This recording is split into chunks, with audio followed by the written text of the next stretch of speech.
ഞങ്ങളും ക്രൂശിക്കപ്പെട്ട ക്രിസ്തുവിനെ പ്രസംഗിക്കുന്നു. സങ്കീർത്തനം 7:1. എൻ്റെ ദൈവമായ യഹോവേ, നിന്നെ ഞാൻ ശരണം പ്രാപിക്കുന്നു.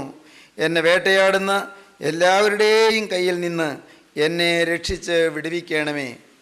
ദാവീദിൻ്റെ ഹൃദയം നുറുങ്ങിയുള്ള പ്രാർത്ഥന. ദൈവമേ, എന്നെ വേട്ടയാടുന്ന എല്ലാവരുടെയും കയ്യിൽ നിന്ന് എന്നെ രക്ഷിച്ച് വിടുവിക്കണമേ എന്നുള്ള ആ ഹൃദയദാഹത്തിൽ നിന്നുള്ളതായ വേദന പുരണ്ടതായ പ്രാർത്ഥന. ദൈവമേ, എന്നെ രക്ഷിക്കണമേ, ദൈവമേ എന്നെ വിടുവിക്കണമേ, ദൈവമേ എനിക്ക് വിമോചനം നൽകണമേ. എന്നെ വേട്ടയാടുന്ന അനേകരെൻ്റെ പിന്നാലെ പാഞ്ഞു വരുന്നു. എന്നെ നശിപ്പിക്കാനായി പാപം പാഞ്ഞു വരുന്നു. എന്നെ നശിപ്പിച്ച് കളയുവാനായി ശാപം പിന്നാലെ വരുന്നു. കർത്താവേ, നിന്നെ ഞാൻ ശരണം പ്രാപിക്കുന്നു. എൻ്റെ ദൈവമായ യഹോവേ, നിന്നെ ഞാൻ ശരണം പ്രാപിക്കുന്നു. എന്നെ വേട്ടയാടുന്ന എല്ലാവരുടെയും കയ്യിൽ നിന്ന് എന്നെ രക്ഷിച്ച് വിടുവിക്കണമേ. പ്രിയപ്പെട്ടവരെ, പാപം മനുഷ്യനെ വേട്ടയാടുന്നു. ദൈവത്തിൻ്റെ തിരുവചനം പറയുന്നു, നിന്റെ പാപത്തിൻ്റെ ഫലം നീ അനുഭവിക്കും. സംഖ്യാപുസ്തകം 32:23. Be sure your sin will find you out. നിശ്ചയമായും നിന്റെ പാപം നിന്നെ കണ്ടെത്തും. നിന്റെ പാപത്തിൻ്റെ ഫലം നീ അനുഭവിക്കും. നിശ്ചയമായും നിന്റെ പാപം നിന്നെ കണ്ടെത്തും. ഗലാത്യലേഖനം 6:7 പറയുന്നു, ആസ് യു സോ യു റീപ്പ്. നീ വിതയ്ക്കുന്നത് തന്നെ കൊയ്യും. വഞ്ചനപ്പെടാതിരിപ്പീൻ, ദൈവത്തെ പരിഹസിച്ചുകൂടെ. മനുഷ്യൻ വിതയ്ക്കുന്നത് തന്നെ കൊയ്യും. വിതച്ചാൽ അത് തന്നെ കൊയ്യും. വിതച്ചാൽ അതിലേറെ കൊയ്യും. വിതച്ചാൽ പല നാളുകൾക്ക് ശേഷം കൊയ്യും. വിതയ്ക്കുന്നവൻ കൊയ്തെടുക്കും. പാപം ചെയ്താൽ പാപത്തിന് ശിക്ഷ അനുഭവിച്ചേ ഒക്കൂ. പാപത്തിന് ശിക്ഷ അനിവാര്യമാണ്, ഒഴിവാക്കാനാവുകയില്ല. പ്രിയപ്പെട്ടവരെ, പാപം ഭയാനകമാണ്. പാപം വേലി പോലെ സ്വർഗരാജ്യത്തിലേക്ക് കടക്കാതിരിക്കാൻ നമ്മെ തടുക്കുന്ന വലിയൊരു മതിലാണ്. വേലി പോലെ തടുത്തു നിൽക്കുന്നതാണ്. അതാണ് പിതാക്കന്മാർ പറഞ്ഞത്, വേലി പോലെ എൻ്റെ പാപം എന്നെ തടുക്കുന്നല്ലോ എന്ന്. വേലിക്കൊപ്പം നേർക്കുന്നൻ കടമോർത്തുണ്ട് ഭയം നാഥ എന്ന് പൂർവ്വപിതാക്കന്മാർ പാടി. വേലി പോലെ എന്നെ എതിർത്ത് നിൽക്കുന്ന, എന്നെ തടഞ്ഞു നിൽക്കുന്ന കർത്താവായ യേശുക്രിസ്തുവിൻ്റെ വിശുദ്ധന്മാർ അധിവസിക്കുന്ന പരിശുദ്ധമായ പൂങ്കാവനത്തിലേക്ക്, സ്വർഗീയ ഉദ്യാനത്തിലേക്ക് ഞാൻ പ്രവേശിക്കാതിരിപ്പാൻ വേലി പോലെ എൻ്റെ പാപം എന്നെ തടുക്കുന്നല്ലോ എന്ന് പറഞ്ഞ് കരയുന്ന പിതാക്കന്മാരുടെ ആ വിശ്വാസത്തിൻ്റെ ആഴം നാം അറിയുമ്പോഴാണ് എൻ്റെ കർത്താവേ, ഞാൻ നിന്നെ ശരണം പ്രാപിക്കേണ്ടതിൻ്റെ ആവശ്യകത എനിക്ക് മനസ്സിലാകുന്നത്. ദൈവത്തെ നാം ശരണം പ്രാപിക്കുന്നു. പാപം എന്നെ വേട്ടയാടുന്നു. പാപം അത് എനിക്ക് ശിക്ഷ തരുന്നതാണ്. Be sure your sin will find you out. നിശ്ചയമായും നിന്റെ പാപം നിന്നെ കണ്ടെത്തും. നീ എവിടെ മറഞ്ഞിരുന്നാലും പാപം നിന്നെ കണ്ടെത്തും. പ്രിയപ്പെട്ടവരെ, പാപം എങ്ങനെയെല്ലാം നമ്മെ കണ്ടെത്തും? മാനുഷിക നിയമങ്ങളാൽ പാപം നമ്മെ കണ്ടെത്തും. പാപത്തിന് മനുഷ്യൻ തന്നെ ശിക്ഷ തരും. പാപത്തിന് മനുഷ്യൻ ഉണ്ടാക്കിയ നിയമങ്ങൾ തന്നെ ശിക്ഷ തരും. ശിക്ഷാ വ്യവസ്ഥിതികളുണ്ട്, ശിക്ഷാ നിയമങ്ങളുണ്ട്. മനുഷ്യൻ തന്നെ ശിക്ഷ തരും. പലരും തെറ്റ് ചെയ്യാതിരിക്കുന്നത് മനുഷ്യനെ ഭയന്നാണ്, ദൈവത്തെ ഭയന്നല്ല. നിത്യജീവൻ ലഭിക്കുകയില്ലല്ലോ എന്നോർത്തല്ല, നിത്യ നരകത്തിലേക്ക് പോകുമല്ലോ എന്നോർത്തുമല്ല. മനുഷ്യൻ എന്ത് ചിന്തിക്കും? മനുഷ്യൻ്റെ മുമ്പിൽ ഒരു മാന്യതയുണ്ടല്ലോ, അത് കളഞ്ഞു പോകുമല്ലോ എന്നോർത്ത് മനുഷ്യൻ പാപം ചെയ്യാതെ തന്നെ അതിൽ നിന്ന് മാറ്റി നിർത്തും. സഹോദരങ്ങളെ, പാപം ഭയാനകമാണ്. മാനുഷിക നിയമങ്ങളാൽ ശിക്ഷയുണ്ട്. എന്നാൽ എല്ലാവർക്കും മാനുഷിക നിയമങ്ങളാലുള്ള ശിക്ഷ ഉണ്ടാകണമെന്നില്ല. മനുഷ്യൻ്റെ കഴിവ് കൊണ്ടോ, സ്വാധീന ബലം കൊണ്ടോ, പണത്തിൻ്റെ ശക്തി കൊണ്ടോ, അതല്ലെങ്കിൽ ആൾ സ്വാധീനം കൊണ്ടോ, വലിയ വലിയ ഉന്നത സ്ഥാനങ്ങളിലുള്ള പിടിപാട് കൊണ്ടോ, പലതും കൊണ്ടും പല സാഹചര്യങ്ങൾ കൊണ്ടും പാപം മനുഷ്യ നിയമങ്ങളാൽ ശിക്ഷിക്കപ്പെടാതെ പോകാറുണ്ട്. കുറ്റവാളികൾ രക്ഷപ്പെടാറുണ്ട്. എന്നാൽ രണ്ടാമത്തെ കാര്യം എന്താണ്? Be sure your sin will find you out in your body. നിന്റെ ശരീരത്തിൽ പാപം നിന്നെ കണ്ടെത്തും. ശരീരത്തിൽ പാപം രോഗമായി നിന്നെ കണ്ടെത്തും. പാപത്തിൻ്റെ ഫലമായി രോഗമുണ്ടാകും. സഹോദരങ്ങളെ, പാപം മൂലം ശരീരത്തിൽ രോഗമുണ്ടാകും. നാം അത് ദീർഘമായി ചിന്തിച്ച വിഷയമാണല്ലോ. പാപം മൂലം രോഗമുണ്ടാകും. എന്നാൽ രോഗങ്ങളെ വഹിച്ച കർത്താവായ യേശുക്രിസ്തുവിൻ്റെ കുരിശിലെ ത്യാഗബലിയിൽ നാം ആശ്രയിക്കുമ്പോൾ, കുരിശിലെ ആ തിരു രക്തത്തിൽ നാം ശരണപ്പെടുമ്പോൾ നമ്മുടെ പാപം മാഞ്ഞു പോകുന്നു. തന്മൂലം നമ്മുടെ രോഗവും മാറുന്നു. യേശുക്രിസ്തുവിൻ്റെ രക്തം പാപം മാറ്റുന്നു, രോഗവും മാറ്റുന്നു. സാക്ഷാൽ നമ്മുടെ രോഗങ്ങളെ അവൻ വഹിച്ചു, നമ്മുടെ വേദനകളെ അവൻ ചുമന്നു. അവൻ നമ്മുടെ അതിക്രമങ്ങൾ നിമിത്തം മുറിവേറ്റും നമ്മുടെ അകൃത്യങ്ങൾ നിമിത്തം തകർന്നുമിരിക്കുന്നു. നമ്മുടെ സമാധാനത്തിനായുള്ള ശിക്ഷ അവൻ്റെ മേലായി, അവൻ്റെ അടിപ്പിണരുകളാൽ നമുക്ക് സൗഖ്യം വന്നിരിക്കുന്നു എന്ന് യെശയ്യാ പ്രവാചകന്റെ പുസ്തകം 53-ാം അധ്യായം 4-ാം വാക്യം മുതൽ വായിക്കുമ്പോൾ നാം കാണുന്നു. പാപത്തിന് ശിക്ഷയുണ്ട്, ശരീരത്തിൽ രോഗമായി ശിക്ഷയുണ്ട്. മൂന്നാമതായി പാപം എങ്ങനെ നമ്മെ കണ്ടെത്തുന്നു? Be sure your sin will find you out in your conscience. മനസാക്ഷിയിൽ പാപം നമ്മെ കണ്ടെത്തുന്നു. അന്ധകരണത്തിൽ മനുഷ്യൻ്റെ മനസാക്ഷിയിൽ പാപത്തിന് ശിക്ഷയേൽക്കുന്നു. അവനവൻ്റെ ഉള്ളിൽ തന്നെ ശിക്ഷയുണ്ടാവുകയാണ്, അവനവൻ്റെ മനസാക്ഷി തന്നെ ശിക്ഷിക്കുകയാണ്. Be sure your sin will find you out in your conscience. നിന്റെ മനസാക്ഷിയിൽ പാപം നിന്നെ കണ്ടെത്തും. എന്താണ് അതിൻ്റെ അർത്ഥം? പാപം മൂലം മാനസിക വിക്ഷോഭങ്ങൾ ഉണ്ടാകും, പാപം മൂലം മാനസിക ദൗർബല്യങ്ങൾ ഉണ്ടാകും, പാപം മൂലം മാനസികമായ ശക്തിക്ഷയങ്ങൾ ഉണ്ടാകും. ഒന്നുകൂടി കൃത്യപ്പെടുത്തി പറഞ്ഞാൽ, പാപം മൂലം മാനസികമായി തകരും, തന്മൂലം ഭ്രാന്ത് പോലും ഉണ്ടാകുമെന്ന്, മനസ്സിൻ്റെ സമനില തെറ്റിപ്പോകുമെന്ന്. Be sure your sin will find you out in your conscience. മനസാക്ഷിയിൽ പാപം നിന്നെ കണ്ടെത്തും. സഹോദരങ്ങളെ, അത് വളരെ ഗൗരവമേറിയ കാര്യമാണ്. മാനുഷിക നിയമങ്ങളാൽ പാപത്തിന് ശിക്ഷ വന്നില്ലെങ്കിലും ശരീരത്തിൽ രോഗമായി പാപം നമ്മെ ആക്രമിച്ച് കീഴടക്കി ഇല്ലെങ്കിൽ പോലും മനസാക്ഷിയിൽ പാപത്തിൻ്റെ അനുരണനങ്ങൾ നമ്മെ നാശത്തിലേക്ക് നയിക്കുന്നത് നാം അനുഭവിക്കേണ്ടി വരും. എന്താണ് അതിൻ്റെ അർത്ഥം? നമ്മുടെ ജീവിതത്തിൽ മനസ്സിൻ്റെ കഴിവുകൾ കുറയും, ബുദ്ധിശക്തി കുറയും, ഓർമ്മ കുറയും, നമ്മുടെ മനസ്സിൻ്റെ കാര്യകാരണ വിവേചന ശക്തി കുറയും. നമ്മുടെ ഓരോരുത്തരുടെയും മനസ്സിനുള്ളതായ ചില കഴിവുകൾ അസ്തമിച്ചു പോവുകയും മനസ്സിൻ്റെ സമനില മാറിപ്പോവുകയും ചെയ്യും.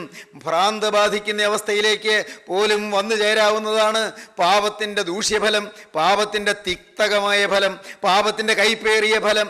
ഇന്ന് ഈ വാക്കുകൾ നിങ്ങൾ കേൾക്കുമ്പോൾ പ്രിയപ്പെട്ടവരെ, നിങ്ങൾക്ക് നല്ല തെളിഞ്ഞ ബുദ്ധി വേണമെന്ന് ആഗ്രഹമുണ്ടെങ്കിൽ, നിങ്ങൾക്ക് നല്ല തെളിഞ്ഞ ഓർമ്മ വേണമെന്ന് ആഗ്രഹമുണ്ടെങ്കിൽ, നിങ്ങളുടെ ബുദ്ധി വികസിക്കണമെന്നും നിങ്ങളുടെ ബുദ്ധി പ്രശോഭിതമാകണമെന്നും ആഗ്രഹമുണ്ടെങ്കിൽ, പ്രിയപ്പെട്ടവരെ, പാപത്തിൽ നിന്ന് മാറിക്കൊള്ളുക, പാപചിന്തകളിൽ നിന്ന് മാറിക്കൊള്ളുക, പാപവികാരങ്ങളിൽ നിന്ന് മാറിക്കൊള്ളുക, പാപമോഹങ്ങളിൽ നിന്ന് മാറിക്കൊള്ളുക.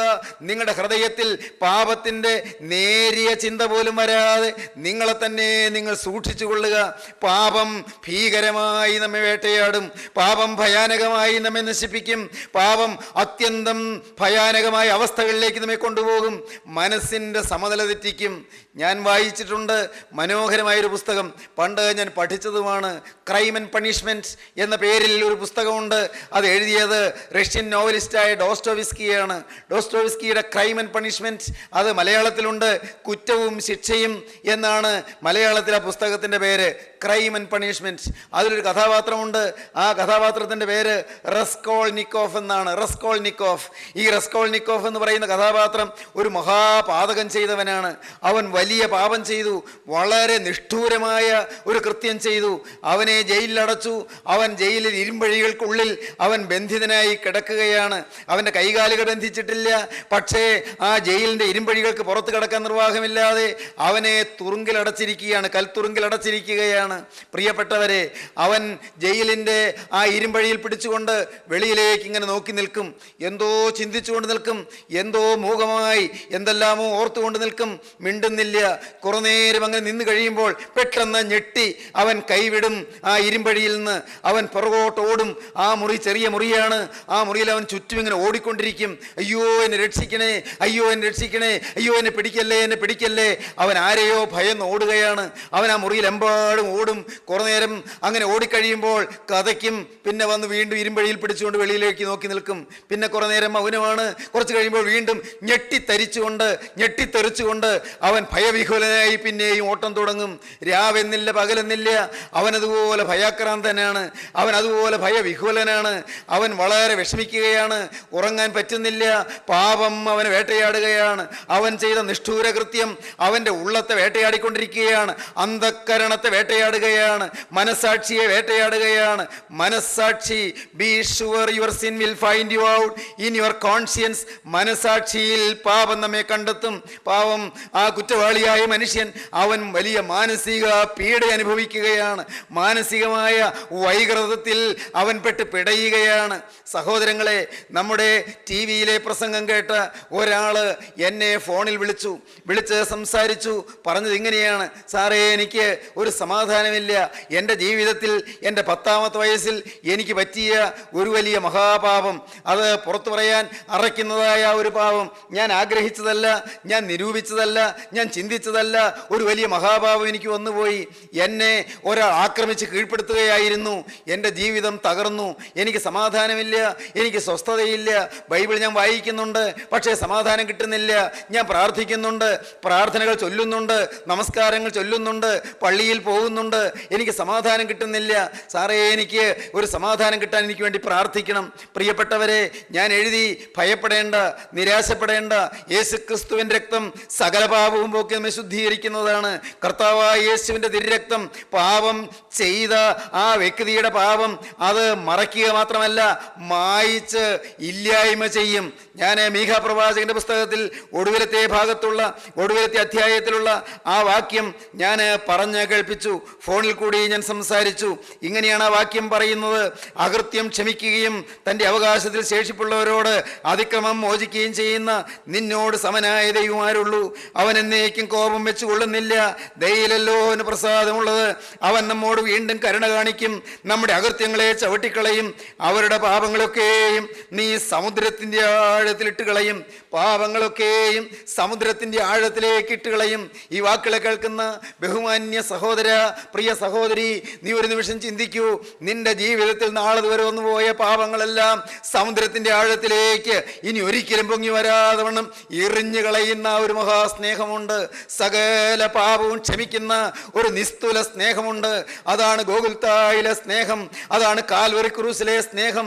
ആ സ്നേഹത്തെ നിങ്ങൾ കണ്ടെത്തിയാൽ നിങ്ങളുടെ ജീവിതത്തിലെ നിരാശകൾ മാറും, നിങ്ങളുടെ ഹൃദയത്തിൻ്റെ ഭാരങ്ങൾ മാറും, നിങ്ങളുടെ ജീവിതത്തിൻ്റെ വൈരുദ്ധ്യങ്ങൾ മാറും, നിങ്ങളുടെ മനസ്സിലെ പ്രശ്നങ്ങൾ മാറും, നിങ്ങളുടെ മനസ്സിൻ്റെ ആവലാധികൾ മാറും. ഈ നിസ്തുലമായ സ്നേഹം, ലോകത്തൊരിടത്തും കാണാൻ കിട്ടാത്തതായ സ്നേഹം, ഗോകുൽത്തായിലെ കുരിശിൽ ചൊരിഞ്ഞ തിരക്തത്തിൽ കൂടെ നമ്മുടെ മേൽ പകരുന്നതായ ആ സ്വർഗീയമായ സ്നേഹം, പാപിയെ സ്നേഹിക്കുന്ന സ്നേഹം.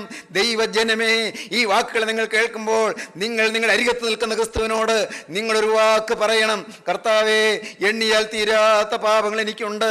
കർത്താവേ, ഞാൻ ഓർത്താലും തീരാത്ത അത്ര പാപങ്ങൾ എനിക്കുണ്ട്. ചിന്തയിലെ പാപങ്ങളുണ്ട്, വാക്കുകളിലെ പാപങ്ങളുണ്ട്, പ്രവൃത്തിയിലെ പാപങ്ങളുണ്ട്, പുറത്താരും അറിയാത്ത പാപങ്ങളുണ്ട്. എൻ്റെ ഭാര്യ അറിഞ്ഞിട്ടില്ല, നാഥ എൻ്റെ ഭർത്താവ് അറിഞ്ഞിട്ടില്ല, എൻ്റെ ദൈവമേ എൻ്റെ മക്കൾ അറിഞ്ഞിട്ടില്ല, എൻ്റെ മാതാപിതാക്കൾ അറിഞ്ഞിട്ടില്ല, എൻ്റെ ഗുരുനാഥന്മാർ അറിഞ്ഞിട്ടില്ല, എൻ്റെ കൂട്ടുകാരറിഞ്ഞിട്ടില്ല. എൻ്റെ ദൈവമേ, നീ മാത്രമെല്ലാം അറിയുന്നു. നിന്നെ മറയ്ക്കാൻ സാധ്യമല്ലല്ലോ, നീ എല്ലാം കാണുന്നു. എന്നാൽ നാഥ, ഇന്ന് ഞാൻ ഈ വാക്കുകളെ കേൾക്കുമ്പോൾ നിന്നോട് പറയുകയാണ്, നീ പറഞ്ഞ വാക്ക് വിശ്വസിച്ചുകൊണ്ട് ഞാൻ നിന്നോട് യാചിക്കുകയാണ്.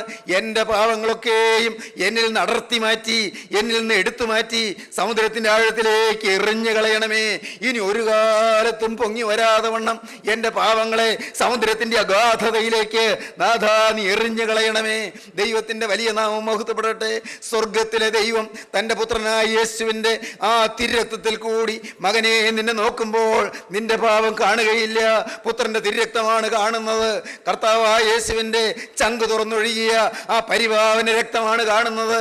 ദൈവ പൈതലേ, അത് വരുമ്പോൾ, ആ രക്തം കാണുമ്പോൾ നിങ്ങൾ വിശ്വസിക്കൂ, അപ്പോഴുണ്ട് നിങ്ങളുടെ പാപം പിതാവ് കാണില്ല എന്ന് മാത്രമല്ല, അത് മാഞ്ഞു പോയിരിക്കുകയാണ്. ആ പാപം അവിടെ ഇല്ല, അത് തീർത്തും മാഞ്ഞു പോയിരിക്കുകയാണ്. അത് മുഴുവനായി തുടച്ചു നീക്കി കളഞ്ഞിരിക്കുകയാണ്. അത് മുഴുവൻ തുടച്ചു മാറ്റി ഇല്ലായ്മ ചെയ്തിരിക്കുകയാണ്. ഇത് നിങ്ങൾക്ക് വിശ്വസിക്കാൻ കഴിയുമോ? അതാണ് പ്രിയപ്പെട്ടവരെ, ചിലർ പരിഹസിച്ച് പറയും ഇൻസ്റ്റന്റ് ഗ്രേസ് എന്ന്. ചിലർ പറയും അങ്ങനെ ഒരു നിമിഷം കൊണ്ടങ്ങ് മാറുമോ എന്ന്. അതിന് വലിയ വലിയ പ്രവർത്തനങ്ങൾ വേണ്ടേ, അതിന് വലിയ ത്യാഗങ്ങൾ വേണ്ടേ, അതിന് വലിയ കഷ്ടപ്പാടുകൾ വേണ്ടേ, അതിന് കഷ്ടത അനുഭവിക്കണ്ടേ, അതിനെ തപസ് ചെയ്യണ്ടേ, അതല്ലെങ്കിൽ അതിനു വേണ്ടി യോഗാത്മകമായ പല കാര്യപരിപാടികളും ചെയ്യണ്ടേ. അല്ലാതെ ഇത് മാറിപ്പോകുന്നത് എങ്ങനെയാണ്? ദൈവ പൈതലേ, സൃഷ്ടാവിൻ്റെ തിരുരക്തം നിനക്ക് വേണ്ടി കുരിശിൽ ചിന്തി എന്ന് നീ വിശ്വസിച്ചുകൊണ്ട് ആ തിരുരക്തത്തിൽ നീ ശരണപ്പെടുമ്പോൾ അപ്പോൾ നിന്റെ പാപം സൃഷ്ടാവിൻ്റെ രക്തത്താൽ കഴുകപ്പെടുകയാണ്. അത് ലോകത്തിലെ ഒരു അത്ഭുതമാണ് പ്രിയപ്പെട്ടവരെ. അതൊരു മിറക്കിളാണ്, അതൊരു അത്ഭുതമാണ്. എന്താണ് അത്ഭുതം? രോഗം മാറുന്നതല്ല ഏറ്റവും വലിയ അത്ഭുതം. നിങ്ങൾക്കറിയാമോ സഹോദരങ്ങളെ, ആളുകൾക്ക് ആഹാരം കിട്ടുന്നതല്ല ഏറ്റവും വലിയ അത്ഭുതം. പട്ടിണി പാവങ്ങൾക്ക് ആഹാരം കിട്ടുന്നു, നല്ലതല്ലേ? അത്ഭുതം തന്നെ നല്ലത്. പ്രിയപ്പെട്ടവരെ, നിങ്ങളോട് പറയട്ടെ, ഈ ലോകത്ത് ഉയർന്ന വിദ്യാഭ്യാസം കിട്ടുന്നത്, അതേ എട്ടും പൊട്ടും തിരിയാത്തവർക്ക് നല്ല ബുദ്ധി കിട്ടുന്നത് അത്ഭുതം തന്നെയാണ്, നല്ലത് തന്നെ. പക്ഷെ അതല്ല ഏറ്റവും വലിയ അത്ഭുതം. രോഗസൗഖ്യത്തെക്കാൾ ഉന്നതമായ ഒരു അത്ഭുതമുണ്ട്. ഭൂതബാധ മാറുന്നതിനേക്കാളും അത്യുജ്വലവും അത്യുന്നതവുമായ ഒരു അത്ഭുതമുണ്ട്. അതേതാണ് അത്ഭുതം? പാപം മോചിക്കപ്പെടുന്നു എന്നുള്ളതാണ്.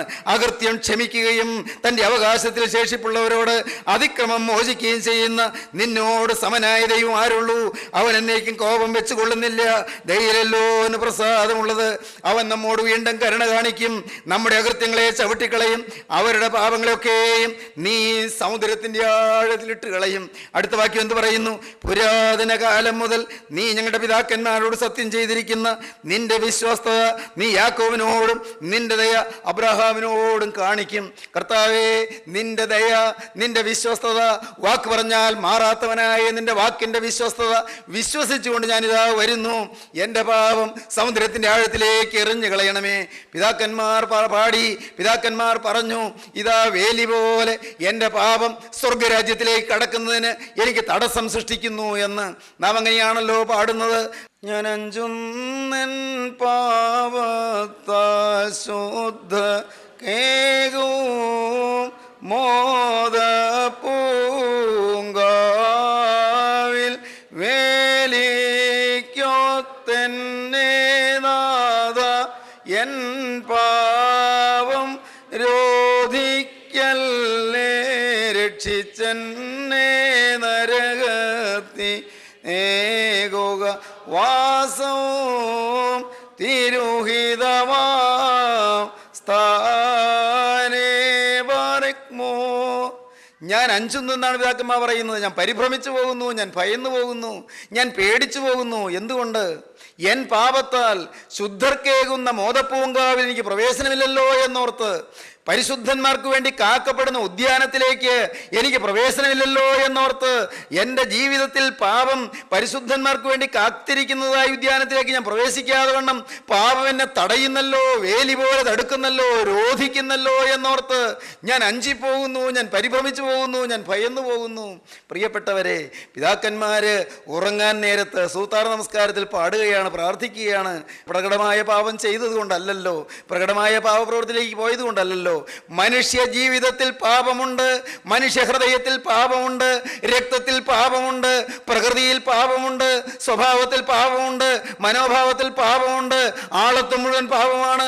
അതറിഞ്ഞുകൊണ്ട് ഈ പാപം എന്നിൽ നിന്ന് കത്തി മാറിയില്ലെങ്കിൽ, കത്തി തീർന്നില്ലെങ്കിൽ, പാപം എന്നിൽ നിന്ന് നിശേഷം മാറിപ്പോയില്ലെങ്കിൽ എനിക്ക് ദൈവരാജ്യത്തിലേക്ക് പ്രവേശനമില്ലല്ലോ എന്ന് അറിഞ്ഞ പിതാക്കന്മാർ ഇതാ ഹൃദയം തകർന്ന് പ്രാർത്ഥിക്കുകയാണ്. കർത്താവേ, നിന്റെ രാജ്യത്തിലേക്ക് വരുവാൻ എനിക്ക് ഭാഗ്യം തരണമേ, അതിനായി എൻ്റെ പാപം മാറ്റണമേ, എൻ്റെ പാപം പോക്കണമേ. പാപം മാറിക്കഴിയുമ്പോൾ, അത് മാറിയെന്ന് ബോധ്യം കിട്ടുമ്പോൾ പാപം ഏറ്റുപറഞ്ഞു, ഇനിമേൽ വരികയിലും തീരുമാനിക്കുന്നു, ഹൃദയം പരിശുദ്ധമായിരിക്കുമെന്ന് ദൈവത്തോട് ഉടമ്പടി ചെയ്യുന്നു, ക്രിസ്തുവിൻ്റെ രക്തത്തിൻ്റെ ശക്തി അനുഭവിക്കുന്നു. അങ്ങനെ തിരുരക്തത്തിൻ്റെ ശക്തിയാൽ പാപവിമോചനം ലഭിച്ചു എന്നുള്ള അനുഭവത്തിൻ്റെ പങ്കാളിയായി തീരുമ്പോൾ ദൈവത്തെ സ്തുതിക്കുകയാണ്, സ്തുതി ആരംഭിക്കുകയാണ്. സ്തുതി അനുതാപക്കാർ മുൻപിൽ വാതിൽ തുറക്കുന്ന രാജാവാം ഈശോ, നിനക്ക് സ്തുതി. സ്തുതി അനുതാപക്കാർ മുൻപിൽ വാതിൽ തുറക്കും രാജാവാം ഈശോ, പാതകിയാം ഞാൻ അർത്ഥിപ്പു നൽവര ദാനത്താൽ മോദം നൽകുക ഉഗദാതാവേ തീരണമേ ഞാൻ നിന്നോട് കിന്നരമായി. കർത്താവേ, നിൻ്റെ ഒരു വാദ്യോപകരണമാക്കി എന്നെ തീർക്കണമേ, നന്ദുനി ആക്കണമേ എന്നാണ് നമസ്കാരത്തിൽ പറയുന്നത്. നന്ദുനിയാക്കണമേ, വാദ്യ ഉപകരണമാക്കണമേ, നിൻ്റെ ഒരു കിന്നരമാക്കണമേ, നിരന്തരം സ്തുതിക്കുന്ന ശ്രുതിമധുരമായ സ്തുതിഗാനങ്ങൾ ആലപിക്കുന്ന ഒരു സുന്ദരമായ വാദ്യോപകരണമാക്കി എന്നെ മാറ്റണമേ, മധുരഗീതം പൊഴിക്കുന്ന ഒരു വാദ്യോപകരണമാക്കി എന്നെ മാറ്റണമേ. നാഥാ, നിന്നെ സ്തുതിക്കുന്നതിൽ നിന്ന് മൗനമായിരിക്കാനും നിന്നെ പുകഴ്ത്തലിൽ നിന്ന് ഒഴിഞ്ഞിരിപ്പാനും ഞങ്ങൾക്ക് ഇടയാകരുതേ എന്ന് പ്രാർത്ഥിക്കുന്ന, സ്തുതിയിൽ ആഘോഷത്തിൽ ആനന്ദിച്ചാമഗ്നമായി ആഘോഷത്തോടെ ദൈവത്തിന് ആരവാരം അർപ്പിക്കുന്ന ദൈവ പൈതലിൻ്റെ ഹൃദയത്തിൽ നിറഞ്ഞു നിൽക്കുന്ന സ്തുതിയുടെ നിർഘോഷമാണ് ആ പിതാക്കന്മാരുടെ ഗാനത്തിൽ, ഗാന നിർജ്ജരിയിൽ ലയിച്ചു നിൽക്കുന്നതും അതിൽ അനുരണനം ചെയ്യുന്നതും. പ്രിയപ്പെട്ടവരെ, നമുക്ക് ഈ അനുഭവം ലഭിക്കേണ്ടതാണ്. ഞാൻ വായിച്ചു ഒരു മനോഹരമായ കഥ. ഒരു വലിയ കുറ്റവാളിയായ മനുഷ്യൻ, അവൻ ജയിൽ പുള്ളിയാണ്, ജയിലിൽ കിടക്കുകയാണ്. അവനെ തൂക്കിക്കൊല്ലാൻ വിധിച്ചു. ഗവർണറുടെ അടുക്കൽ നിന്നും പ്രസിഡൻ്റ് അടുക്കൽ നിന്നും ദയാഹർജിയെല്ലാം തള്ളപ്പെട്ടു. ഇനി തൂക്കിക്കൊല്ലും ഉറപ്പാണ്. അവന് ഭയങ്കര നിരാശ, അവന് വലിയ അമർഷം. ജയിലിലുള്ള വാർഡനെയൊക്കെ അവൻ ചീത്ത പറയും. അവൻ ഒറ്റയ്ക്ക് ഒരു സെല്ലിൽ കിടക്കുകയാണ്. അവനെ എല്ലാവരും ഉള്ള സെല്ലല്ല കിടത്തിയിരിക്കും. തൂക്കിക്കൊല്ലാനാ തീരുമാനിച്ചു കഴിഞ്ഞപ്പോൾ ഒരു സെല്ലിൽ കിടക്കുകയാണ്. തൂക്കിക്കൊല്ലും ദിവസമേ ഇനി അറിയാനുള്ളൂ. ഒരു ഏതാനും ദൈവമക്കൾ ഒരു ദിവസം അവൻ്റെ ആ ജയിലഴിയുടെ പുറത്ത് വന്നു നിന്നു. ഒരു ബൈബിൾ അവൻ്റെ നേരെ കാണിച്ചു കൊടുത്തിട്ട് പറഞ്ഞു, മോനെ, ഈ ബൈബിളിൽ നിത്യജീവൻ്റെ വചനമുണ്ട്, ഈ ബൈബിളിൽ ദൈവത്തിൻ്റെ വചനമുണ്ട്, നിനക്ക് വായിക്കാൻ പറ്റുമോ? നീ ഏതായാലും മരിക്കുമെന്ന് ഉറപ്പായല്ലോ, തൂക്കിക്കൊല്ലുമെന്ന് ഉറപ്പായല്ലോ, നീ അറിഞ്ഞല്ലോ, ഇനിയും നിത്യജീവന് വേണ്ടി നീ ഒരുങ്ങിയോ? അതിനെക്കുറിച്ച് നീ ചിന്തിച്ചോ? അവന് ദേഷ്യം വന്നു. വേണ്ട വേണ്ട, എനിക്കിതൊന്നും കേൾക്കണ്ട, ഇതൊക്കെ ധാരാളം ഞാൻ കേട്ടതാണ്. എൻ്റെ അമ്മ എന്നോട് ഉപദേശിച്ചിട്ടുണ്ട്, അമ്മയെപ്പോലും ഞാൻ ധിക്കരിച്ചിട്ടുള്ളവനാണ്. എൻ്റെ അമ്മ എന്നോട് പറഞ്ഞിട്ടുണ്ട്, മോനെയും അനുഭവിക്കുകയും മാനസാന്തരപ്പെടുന്ന, അയ്യോ തെറ്റ് ചെയ്യല്ലേ എന്ന്. പക്ഷേ എൻ്റെ വിധവയായ അമ്മയെപ്പോലും ഞാൻ തല്ലിയവനാണ്. എനിക്ക് കേൾക്കണ്ട ഈ വലിയ സുവിശേഷമൊന്നും, ഈ വലിയ വേദാന്തമൊന്നും എനിക്ക് കേൾക്കണ്ട, പോയേച്ചാൽ മതി. അയ്യോ കുഞ്ഞെ, നീയോ എന്താ ഈ പറയുന്നത്? എന്ത് നഷ്ടമാണ് നീ സമ്പാദിക്കുന്നത്? ഭയങ്കരമായ നഷ്ടമല്ലേ? നീ നിത്യജീവന് വേണ്ടി ഒരുങ്ങ്, ആത്മാവിലുള്ള കറകൾ മാഞ്ഞു കിട്ടാൻ വേണ്ടി പ്രാർത്ഥിക്കുക, പാപമോചനം കിട്ടാൻ വേണ്ടി പ്രാർത്ഥിക്കുക, ദൈവത്തോട് പ്രാർത്ഥിക്കുമോനെ. അവർ വളരെ സ്നേഹത്തോടെ ഉപദേശിച്ചു. അവൻ പിന്നെയും ചീത്തവാക്ക് പറഞ്ഞു. പ്രിയപ്പെട്ടവരെ, ഈ അല്പനേരം നിന്നതിന് ശേഷം അവരാ ഒരു പുതിയ നിയമം, വേദപുസ്തകത്തിൻ്റെ ന്യൂ ടെസ്റ്റ്മെൻറ്റിനുണ്ടല്ലോ പുതിയ നിയമം, അത് ഇരുമ്പഴിയുടെ ഇടയിൽ കൂടി അകത്തേക്ക് കൊടുത്തു. അത് അവൻ്റെ കയ്യിൽ കിട്ടിയ പാടി അവൻ വലിച്ച് പിച്ച് ചീന്തി കീറി എറിഞ്ഞു. കുറേയേറെ കടലാസ് അങ്ങ് പുറത്തേക്ക്, കുറച്ചെല്ലാം കടലാസ് അകത്തും. അവർ സങ്കടത്തോടൊരു നിമിഷം നിന്ന് പ്രാർത്ഥിച്ചിട്ട് അവർ പോയി. കഥയാണ് പ്രിയപ്പെട്ടവരെ. അന്ന് രാത്രി അവൻ ഉറങ്ങാൻ കിടന്നു. ഭക്ഷണമെല്ലാം കഴിഞ്ഞു, ഉറങ്ങാൻ കിടന്നു. രാത്രി കുറേ അങ്ങോട്ട് ഉറങ്ങിക്കഴിഞ്ഞപ്പോൾ എന്തോ ഒരു സ്വപ്നം, പതിവില്ലാത്തതുപോലെ. അതിമനോഹരമായ ഒരു ഉദ്യാനമാണ് കാണുന്നത്, അതിമനോഹരമായൊരു പൂന്തോപ്പ്, അത്യന്തം പ്രകാശമാനമായൊരു ഉദ്യാനം, ശോഭായമാനമായ ഉദ്യാനം. അവൻ അതിലേക്ക് ഇങ്ങനെ നോക്കി.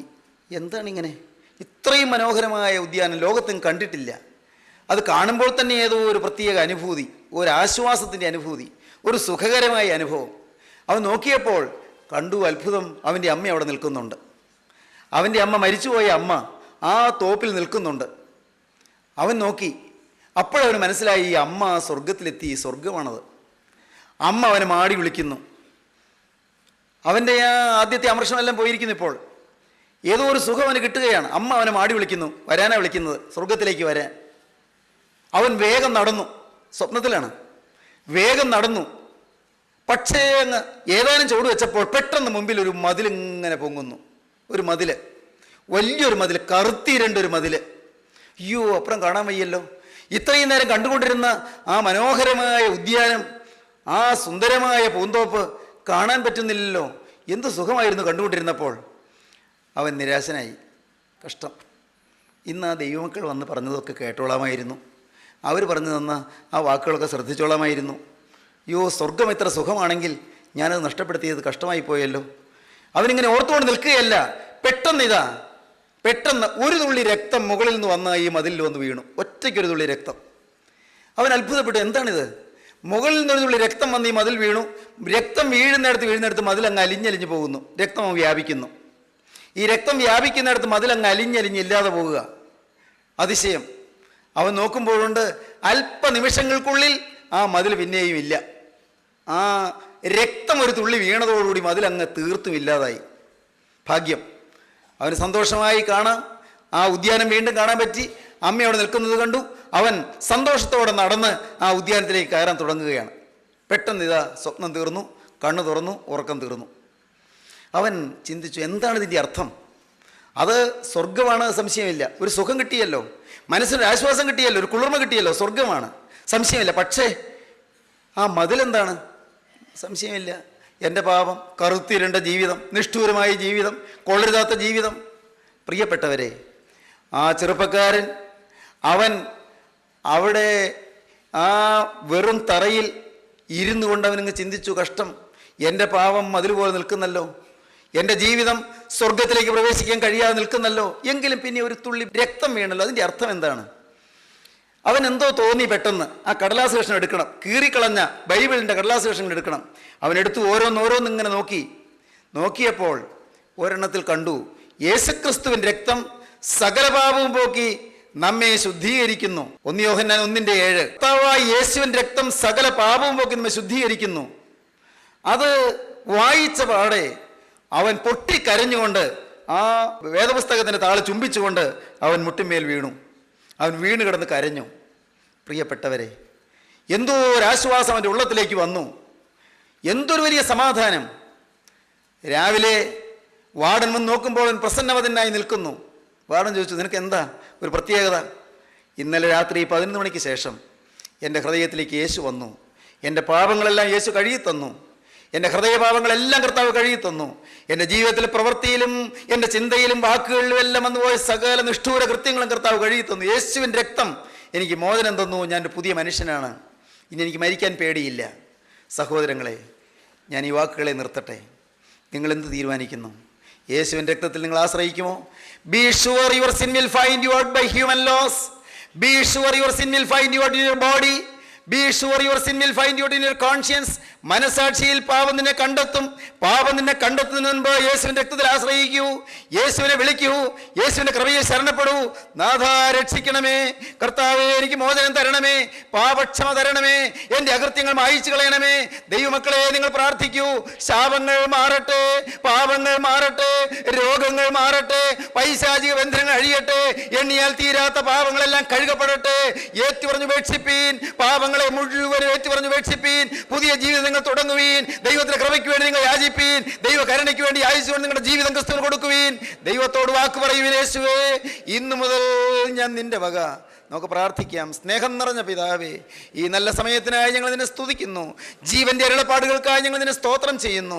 നാഥാ, ഞങ്ങളുടെ പാപങ്ങൾ ക്ഷമിക്കുവാനും ഞങ്ങളുടെ പാപക്കറകൾ കഴുകുവാനും തിരക്തം ചിന്തിയതിനായി ഞങ്ങൾ നിന്നെ സ്തുതിക്കുന്നു. ഈ വചനം കേട്ട് എല്ലാവരെയും അനുഗ്രഹിക്കണമേ, ആശീർവദിക്കണമേ. പുതുജീവിതത്തിന്റെ നന്മ കൊണ്ടും സന്തോഷം കൊണ്ടും സമാധാനം കൊണ്ടും നിറയ്ക്കണമേ. എല്ലാവരെയും കുടുംബമായി അനുഗ്രഹിക്കണമേ. യേശു ക്രിസ്തുവിന്റെ വിലയേറിയ നാമത്തിൽ തന്നെ, ആമീൻ.